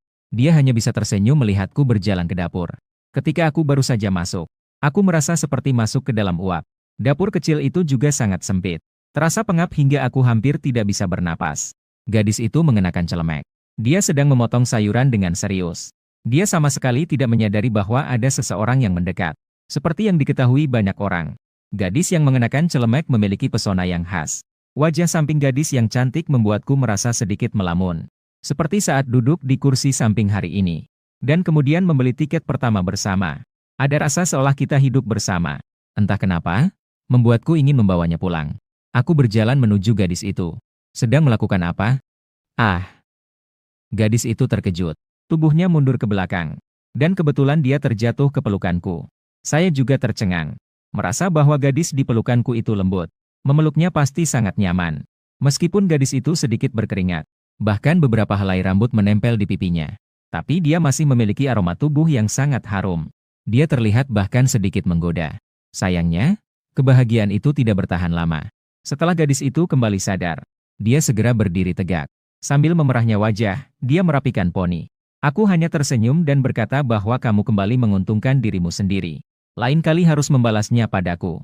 Tak disangka, gadis itu tiba-tiba berbalik dan menatapku dengan tatapan tajam. Matanya berkaca-kaca, tampak merasa tertindas. Kamu tidak menepati janji. Itu membuatku merasa penasaran. Kapan aku tidak menepati kata-kataku? Sebelumnya, aku hanya bersandar padamu dan tidur sebentar. Lalu aku bilang akan mengembalikannya padamu. Kamu malah memelukku dan tidur sepanjang sore. Jadi, Apakah kamu mau atau tidak? Gadis itu berbalik dan melanjutkan memotong kubis. Setelah sekian lama, dia akhirnya mengeluarkan sepatah kata. Jika bukan karena aku mendengarkan dengan serius. Benar-benar terlewatkan. Aku mau. Tiba-tiba, aku merasakan detak jantungku berdetak cepat. Kenapa si bodoh ini tiba-tiba menyerang dengan keras? Aku hanya bisa membantu mencuci sayuran untuk mengalihkan perhatian. Setelah beberapa saat, gadis itu berkata lagi. Kali ini benar-benar terima kasih. Ini apa sih? Aku tidak menganggapnya penting. Dia mengambil mangkuk dan menempatkan sayur yang sudah dicuci dengan sendirinya. Tak disangka, suara gadis itu tiba-tiba menjadi terisak. Bukan hanya kali ini, tapi juga terima kasih untuk yang terakhir kali. Melihat keadaan itu, aku menghela napas dan berkata serius. Melihat keadaan itu, aku menghela napas dan berkata serius. Kukira lebih baik kamu tidak perlu terlalu berterima kasih. Gadis itu menatapku, dengan mata yang indah dan cerah penuh rasa bingung. Kenapa? Karena berapapun kali, aku selalu akan berdiri untuk membantumu. Setelah mengatakannya, aku tersenyum lembut. Jika kamu berterima kasih setiap kali, kamu akan kelelahan. Gadis itu dengan pelan menghirup hidungnya. Yang terlihat samar di depannya benar-benar tidak bisa memotong sayuran. Kamu sebelumnya bilang tidak suka makan ikan. Jadi aku tidak memasaknya. Apakah ada sayuran yang ingin kamu makan? Aku akan memasak semua untukmu. Bukankah kamu sudah mencuci kubis? Aku ingin makan kubis yang dicabik tangan. Apakah ada lagi? Sayap ayam kola.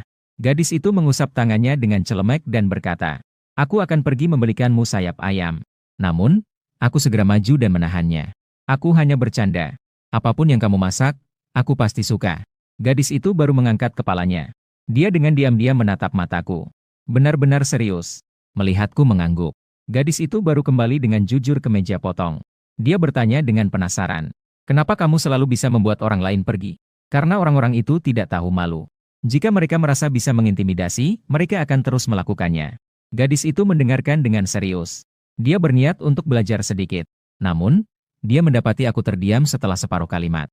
Dia merasa penasaran. Lalu dia menyadari aku sudah mendekat ke telinganya. Aku berkata pelan. Kamu tidak perlu memikirkan hal-hal ini. Aku di sini. Setelah lama, gadis itu masih meragukan apakah dia sedang bermimpi. Sungguh tidak ingin bangun, sama sekali tidak ingin. Tidak lama, beberapa piring makanan sudah disajikan di meja. Atas permintaan saya yang kuat, gadis itu tetap memasak ikan menjadi sup. Semangkuk sup ikan. Sepiring kol sobek.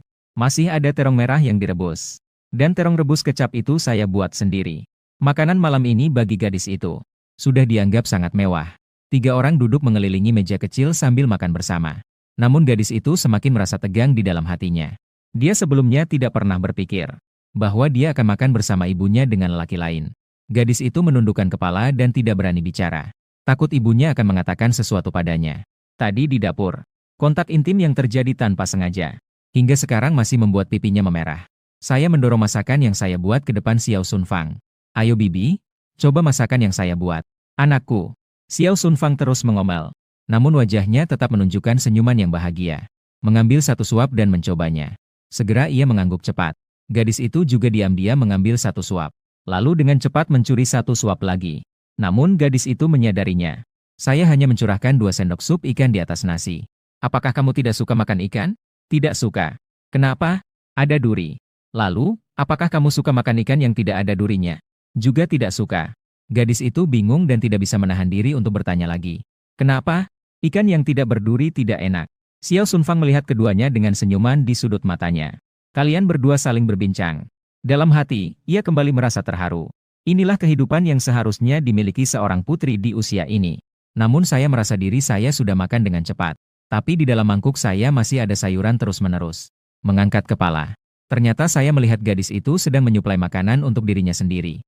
Gadis itu menyadari tatapanku. Pertama-tama ia tertegun. Lalu, seolah tidak terjadi apa-apa, ia melanjutkan menyuplai makanan. Dengan sedikit putus asa, saya berkata, kamu juga makan, ya. Nasi di mangkuknya sudah lama tidak tergerak.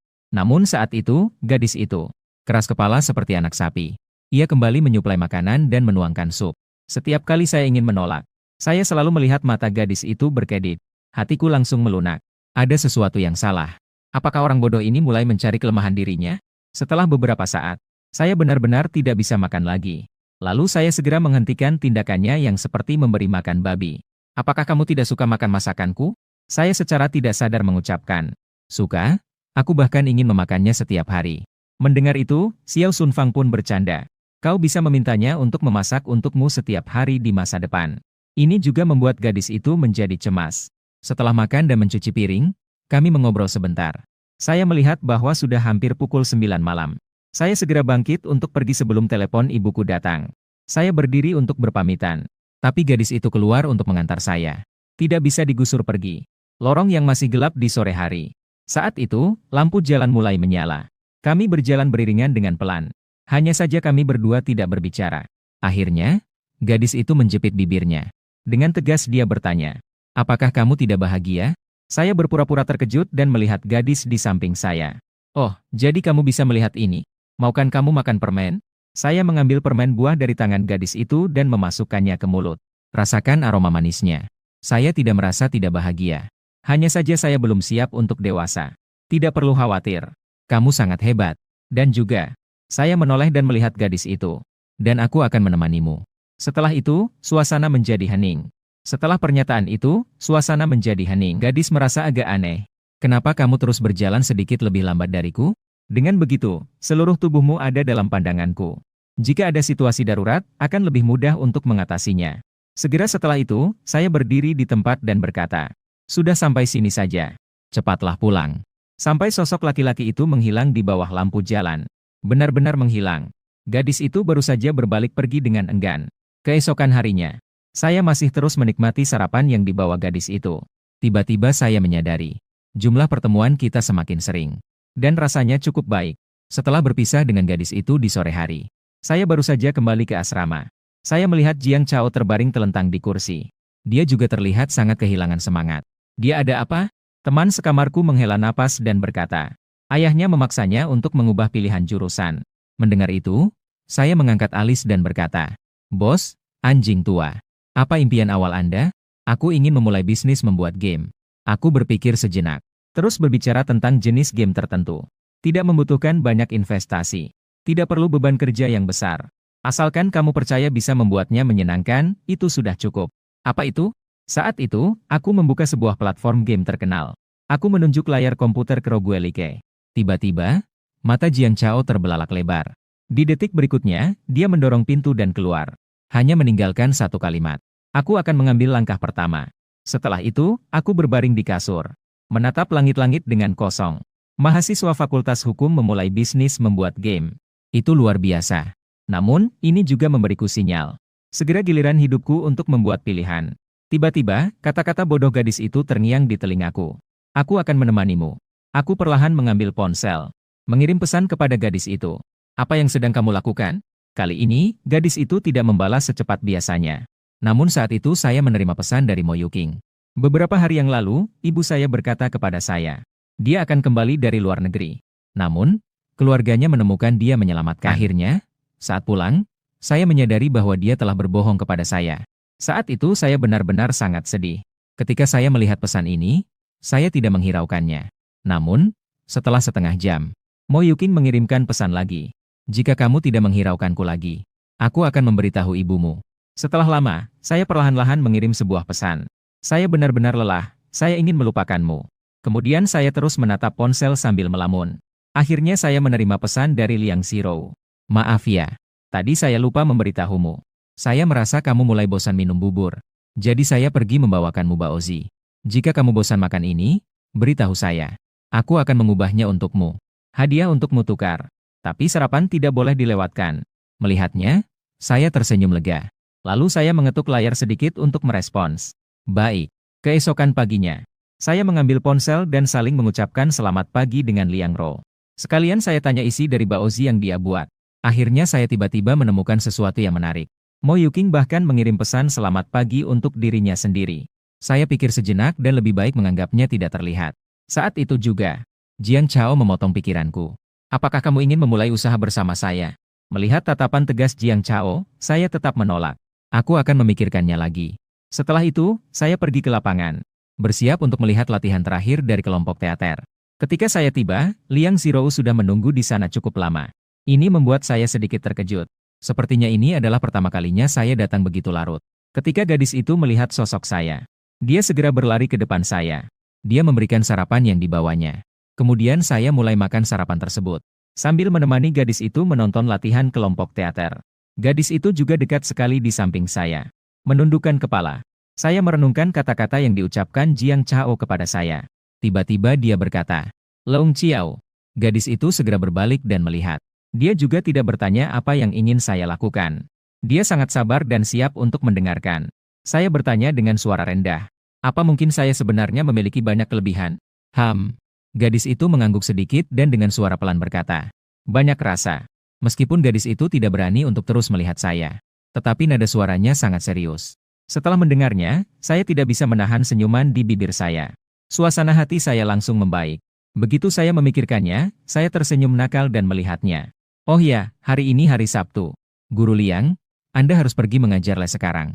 Mendengar sebutan Guru Liang, gadis itu merasa aneh di dalam hatinya. Tetapi dia tidak bisa menjelaskan apa yang terasa tidak beres. Dia tidak bisa memikirkannya dan hanya bisa mengangguk sedikit. "Nanti saya akan mengantarmu dengan mobil. Setelah selesai, saya akan mengantarmu pulang." Saya berkata sambil mengirim pesan kepada Jiang Chao.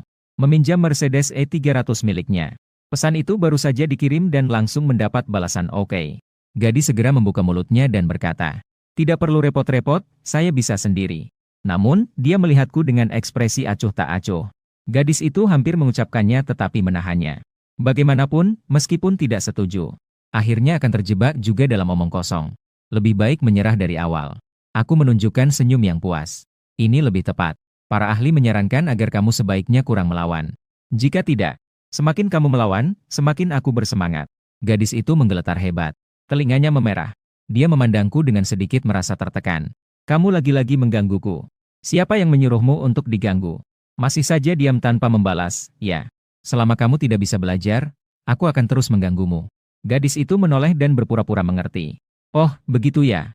Namun, di dalam hatinya dia berpikir, "Aku tidak ingin belajar membalas. Selama tidak bisa belajar, aku bisa tetap berada di sisinya." Aku sedikit menyipitkan mataku. Merasa membuat gadis itu menatap ke atas dengan beban yang besar. Hingga tiba hari berikutnya.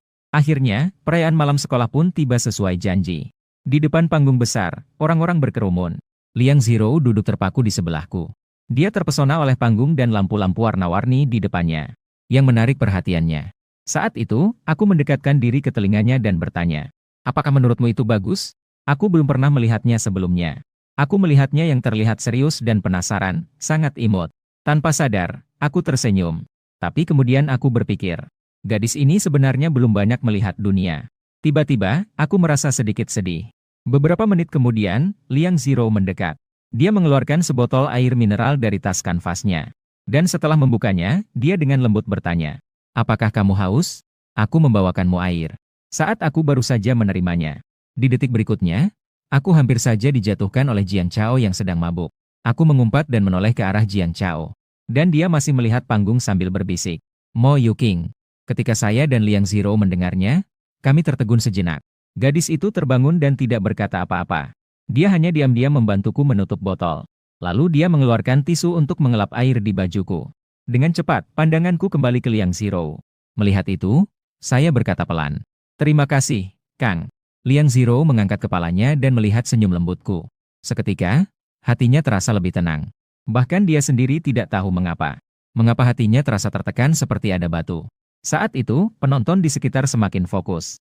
Suasana juga mencapai puncaknya seiring dengan langkah-langkah Mo Yuking. Dengan cepat, kami tiba di sesi wawancara saat acara selesai. Pembawa acara wanita berkata sambil tersenyum, "Bolehkah saya bertanya, siswa Yuking, apakah kamu memiliki sesuatu yang ingin kamu katakan?" Setelah Mo Yuking menerima mikrofon, dia sedikit mengangguk dan berkata, "Pertama-tama, terima kasih kepada semua yang menyukai. Kemudian saya ingin berterima kasih. Terima kasih telah membantu saya begitu banyak. Terima kasih telah berada di sisi saya selama bertahun-tahun. Saya baru saja merasakannya sekarang. Terlalu terbiasa dengan kebaikanmu dan menganggapnya sebagai hal yang wajar. Mengabaikan semua pengorbananmu. Saya berharap di pesta kelulusan di masa depan, saya masih bisa melihatmu di samping saya." Setelah mengatakannya, dia membungkuk dalam-dalam ke arah penonton. Seluruh ruangan terbenam dalam keheningan yang mencekam. Kemudian kembali gaduh lagi. "Siapa Chen Lu? Jangan tidur terlalu nyenyak malam ini.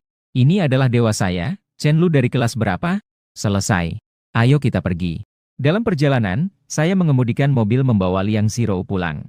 Namun, Selama perjalanan, kedua orang itu jarang berbicara. Saya juga sesekali melihat gadis yang tampak murung ini. Sampai di depan gang kecil.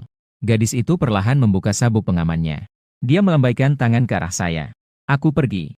Tolong sampaikan salam saya kepada tante. Aku tidak akan menyerah kali ini. Gadis itu berkedip dan kemudian mengangguk pelan. Setelah itu, gadis itu berjalan sendirian di jalan yang remang-remang. Lampu penerangan tua di atas kepalanya berkedip-kedip. Sosoknya yang sedikit kurus terlihat sangat kesepian. Gadis itu memegang tas kanvas sambil menunduk dan berjalan perlahan. Dia tidak bisa mengerti dengan cara apapun. Mengapa merasa begitu sedih? Air mata masih terus mengalir tanpa henti. Dia tidak tahu mengapa. Selama ini, dia selalu sendirian. Sekarang tiba-tiba dia tidak bisa jauh dari laki-laki itu. Gadis itu berjalan sambil menghapus air matanya. Langkahnya sangat pelan. Harus menangis sampai habis di luar. Air mata tidak boleh dibawa pulang. Ibu akan khawatir. Tiba-tiba pada saat ini, suara itu tiba-tiba memecah kesunyian di jalan tersebut.